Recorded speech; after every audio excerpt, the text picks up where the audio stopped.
Hi, this is the May edition 2019 of the RITE Report, and once a month the RITE Report puts out a predictive piece on the direction of the stock market and the economy.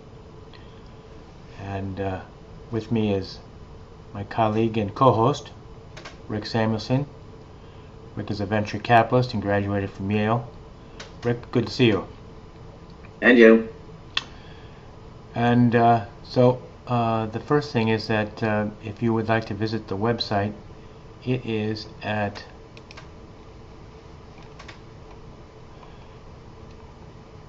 the RITE Report. It's at stock-market-direction.net.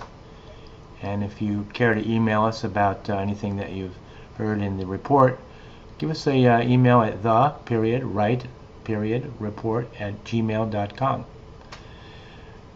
The RITE Report's name was derived from the acronym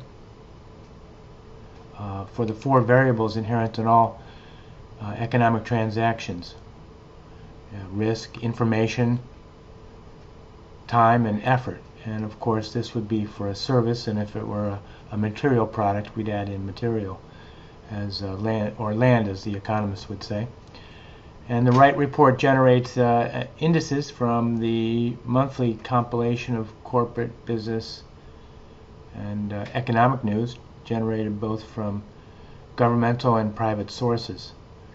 These news indices are used as factors for prognostication of the market direction by the RITE Report. And so let's get with it. So the first thing is that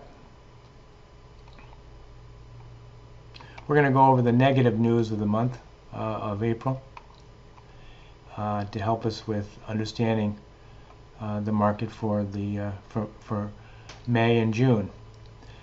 The U.S. Census notes that new orders for manufactured goods in February decreased about 0.5%, and the Conference Board Employment Trends Index declined, and the real average from the Bureau of Labor Standards, the real average hourly earnings decreased about 0.3% in March. And the U.S. Census reports that privately owned housing starts in March was about 0.3% below the revised February rate. In the Bureau of Labor Standards, the labor productivity decreased, and in growth of hours, coupled with a declining output, led to a productivity decline in most industries, it noted. And the CPB over in Europe noted that their World Trade Monitor noted that the volume of world trade decreased 1.7% in February. Let's go to the positive side of the ledger in news over the last month in April. From the Bureau of Labor Standards, average hourly earnings increased 0.1%. From the U.S. Census, U.S. retail and food services sales in March were an increase of about 1.6%. And the U.S. Census also reported that U.S. total business end of month inventories was up 0.3%, and total business sales were up 0.1%. They also reported that sales of new single-family houses in March was 4.5% above February, and new orders for manufactured durable goods in March increased 2.7%. The Bureau of Economic, the BEA, also reported that the real gross domestic product increased 3.2% in the first quarter of 2019. Also, the BEA reported that personal income increased 0.1% in March. Wages and salaries increased 0.4%. So we've got the positive is a little bit better than the negative this month.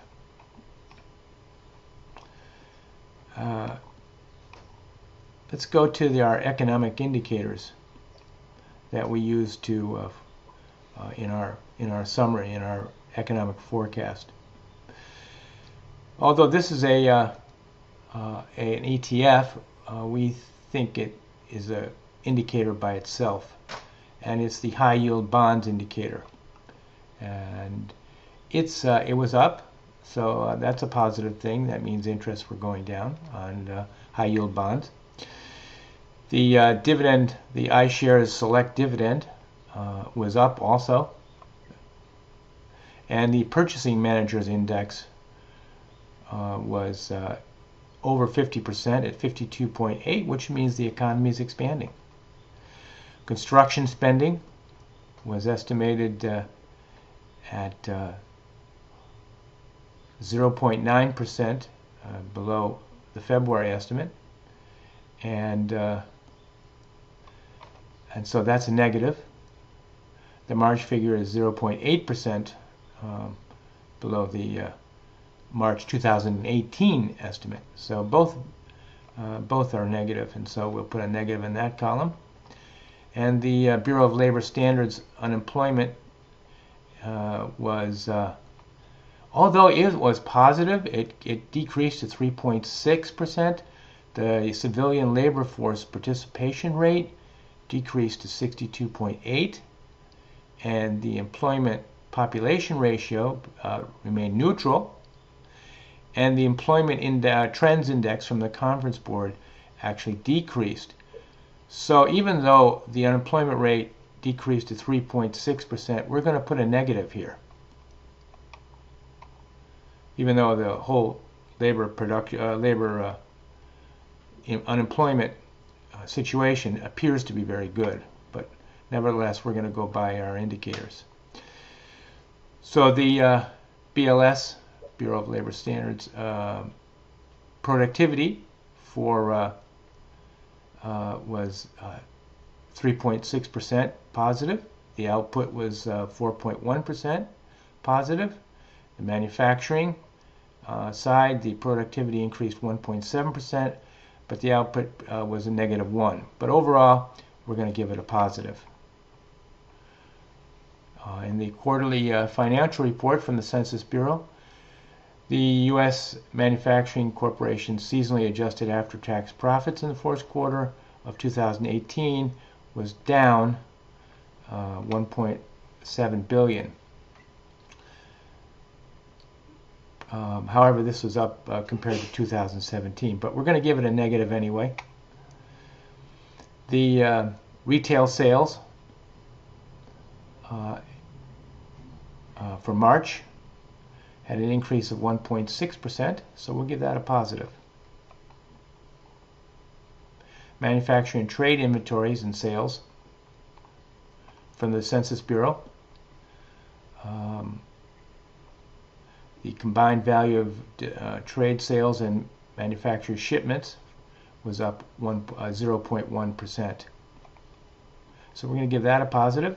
And a very important index from the St. Louis Federal Reserve Bank reported that their industrial production index was downticked slightly.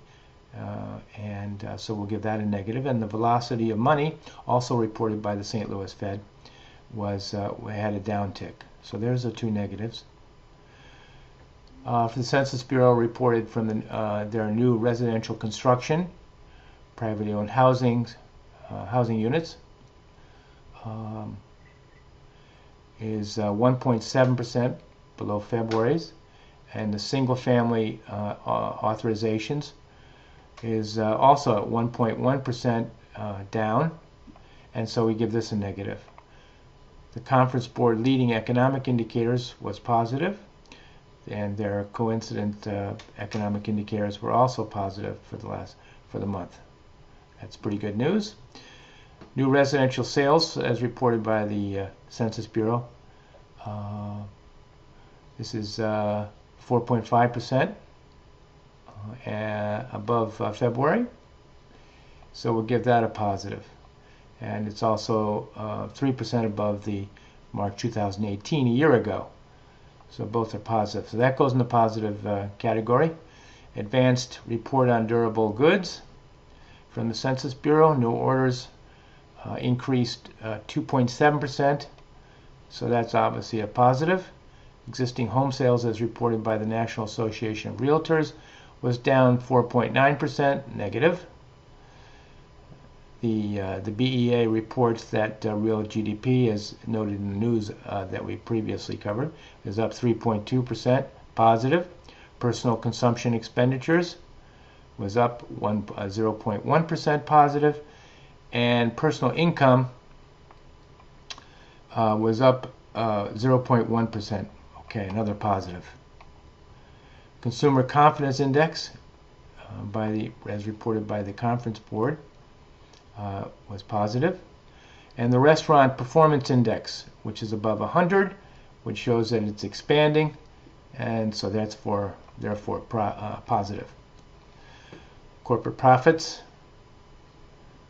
increased. Profits from current production increased 76 billion in the third quarter. Compared to we don't have the most recent because of the government shutdown, but that should be coming out shortly. The manufacturers' shipments, inventories, and orders, as reported by the Census Bureau, new orders increased 9.3 billion, obviously a positive. And the World Trade Monitor, as reported above, also showed a decrease of 1.7%. So we got 18 positive, 17 negative. And let's go over the general situation of the U.S. economy. Domestic political risk. It's total gridlock, and that's excellent. Tax risk is it gets a good score because the corporate taxes have been cut. Individual freedom regulations are decreasing, so that gets a good score. And companies are making money, so they're investing in R&D, so there's a good production of knowledge. Technical analysis of taking a look at the long-term progress of the stock market. It looks pretty good, so we're going to give that a good score. And as reported above, our economic snippets are positive in the sense that the positive snippets outweighed the negative, so we'll give that a positive score. And our economic indicators that we just went through above is up from last month, so we'll give that a positive 7. So we make an index from all these numbers, and it comes up to 84.3%, which is slightly up from last month. So we think that, in summary, that investors should stay long, as the RITE Report Index is very high at 84.3%, which was up slightly from last month. And overall, the economy is in good shape, with a lot of the important economic indicators that we went through above being positive. So that said, let's ask Rick what he thinks of the economy going forward, and especially with the recent dip in the stock market due to the spat with the Chinese over trade. Rick, what's your forecast? I'm bullish. I would point out two things. The spat is an absolutely necessary and overdue adjustment. China actually is technically rated the most mercantilist nation in the world today. So you have the spectacle of a country which, according to the Japanese, has the largest economy in the world. According to the U.S., it's the second largest. Depends on how you configure those numbers. Behaving like a third world country in terms of restrictions on ownership, liberalized trade, investment by foreign parties. The list goes on and on. It is the single most important example of the utter failure of multilateral negotiations to achieve any progress at all, any significant progress in normalizing that economic regime. All right? So it is Exhibit A of the failure of the UN, the World Trade Organization, the EU, that entire approach toward making any progress at all on what is the most critical economic relationship in the world today, and that is between the US and China. So this adjustment has to occur at frankly, all costs. So I think Trump is doing exactly what's necessary. He has no other means of dealing with China other than tariffs. They don't respond to talk. We've seen they only respond, and then not fully, to threats and implementation of threats. So let me just leave that aside for a moment. The benefit of all this, of course, one, the traders love the volatility, but two, these periodic spats prevent the market from really overshooting. So we're seeing probably an overdue, actually, retrenchment in the market. I'm talking about the U.S. stock market and world stock markets laterally.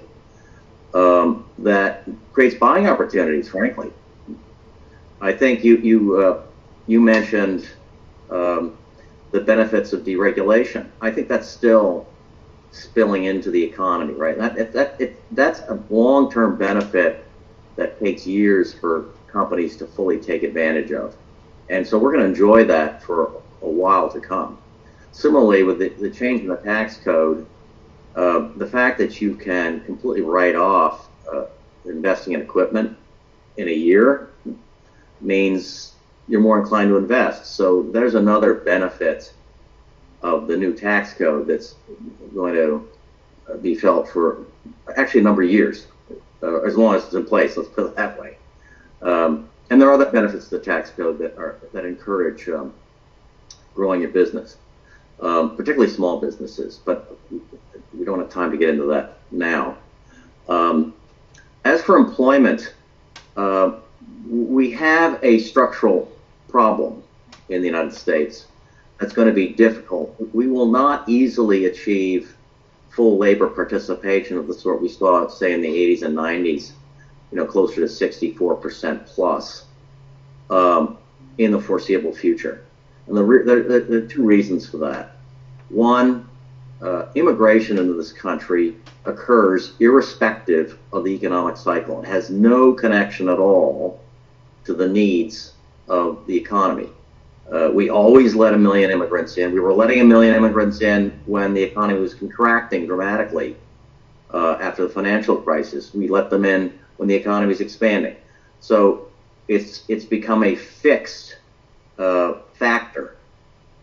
On top of that, of course, there's illegal immigration. Does anybody have a hard number on that? It's probably at least 500,000 a year, but nobody knows for sure. So you've got this excess supply of people that we have to put to work. And we don't generate that many jobs each year, okay? If the United States generates, 250,000 jobs in a month, that's a good month. If it's 100,000 jobs, well, that's not so good. And when you have a growing population, of course, you need to suck up that labor. The other problem for the United States, though, is that the automation of a number of jobs is happening at pace. I'll give you an example. Here in the state of Washington, we produce the most apples of any place in the world. Okay, certainly much more than any other state in the United States. And to save costs, what are they doing? They're introducing robots to pick apples. They're introducing drones to monitor their farms as quickly as they can. So what does that tell you about the need for unskilled labor? It's going to disappear pretty steadily, and the robots and the drones are improving technologically at an astonishing rate. And I'm just citing one example, but this is happening in many, many industries. Where look at Amazon, okay? They are stocking their warehouses with literally robots that pick packages up, deliver them to conveyor belts, control inventory. All that stuff is done automatically. So the number of persons needed in these vast warehouses is bound to decrease over time. It's inevitable. And so there's a robotics revolution going on that is going to make it extremely difficult to achieve the labor participation rates the United States enjoyed 30 years ago. Rick, so I take it that your ultimate conclusion is that the efficiencies brought on by this technological advances are going to bode well for the future of the stock market. Is that your ultimate conclusion by this? Well, yes, because the savings, companies, the new tax code encourages companies to invest in robotics and improve software. They enjoy the savings, and those savings are returned to investors. Okay. Rick, thanks very much for your input to this month's RITE Report, and we'll see everybody next month when it comes out, early next in June. Thank you. Thank you.